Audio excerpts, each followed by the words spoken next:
സങ്കീർത്തനങ്ങൾ അദ്ധ്യായം 42. മാൻ നീർത്തോടുകളിലേക്ക് ചെല്ലുവാൻ കാംക്ഷിക്കുന്നതുപോലെ ദൈവമേ, എൻ്റെ ആത്മാവ് നിന്നോട് ചേരുവാൻ കാംക്ഷിക്കുന്നു. എൻ്റെ ആത്മാവ് ദൈവത്തിനായി, ജീവനുള്ള ദൈവത്തിനായി തന്നെ ദാഹിക്കുന്നു. ഞാൻ എപ്പോൾ ദൈവസന്നിധിയിൽ ചെല്ലുവാനിടയാകും?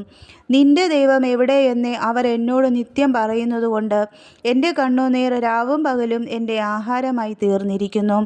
ഉത്സവം ആചരിക്കുന്ന പുരുഷാരത്തിൻ്റെ സന്തോഷവും സ്തോത്രവുമായ സ്വരത്തോടും കൂടെ സമൂഹമധ്യേ ഞാൻ ദേവാലയത്തിലേക്ക് ചെന്നതോർത്ത് എൻ്റെ ഉള്ളം എന്നിൽ പകരുന്നു. എൻ്റെ ആത്മാവേ, നീ വിഷാദിച്ച് ഉള്ളിൽ ഞരങ്ങുന്നതെന്ത്? ദൈവത്തിൽ പ്രത്യാശ വയ്ക്കുക.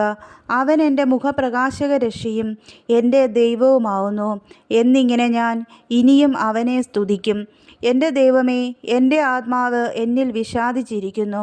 അതുകൊണ്ട് യോർദാൻ പ്രദേശത്തും ഹെർമോൻ പർവ്വതങ്ങളിലും മിസാർ മലയിലും വെച്ച് ഞാൻ നിന്നെ ഓർക്കുന്നു. നിന്റെ നീർച്ചാട്ടങ്ങളുടെ ഇരച്ചിലാൽ ആഴിയെ വിളിക്കുന്നു. നിന്റെ ഓളങ്ങളും തിരമാലകളുമെല്ലാം എൻ്റെ മീതെ കടന്നു പോകുന്നു. യഹോവ പകൽ നേരത്ത് തൻ്റെ ദയ കൽപ്പിക്കും. രാത്രി സമയത്ത് ഞാൻ അവന് പാട്ട് പാടിക്കൊണ്ടിരിക്കും. എൻ്റെ ജീവൻ്റെ ദൈവത്തോടുള്ള പ്രാർത്ഥന തന്നെ. നീ എന്നെ മറന്നതെന്ത്?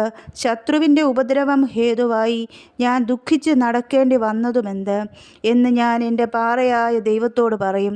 നിന്റെ ദൈവം എവിടെയെന്ന് എൻ്റെ ശത്രുക്കൾ ഇടവിടാതെ എന്നോട് പറഞ്ഞുകൊണ്ട് എൻ്റെ അസ്ഥികളെ തകർക്കും വണ്ണം എന്നെ നിന്ദിക്കുന്നു. എൻ്റെ ആത്മാവേ, നീ വിഷാദിച്ച് ഉള്ളിൽ ഞരങ്ങുന്നതെന്ത്? ദൈവത്തിൽ പ്രത്യാശ വയ്ക്കുക. അവൻ എൻ്റെ മുഖപ്രകാശകരക്ഷയും എൻ്റെ ദൈവവുമാവുന്നു എന്നിങ്ങനെ ഞാൻ ഇനിയും അവനെ സ്തുതിക്കും.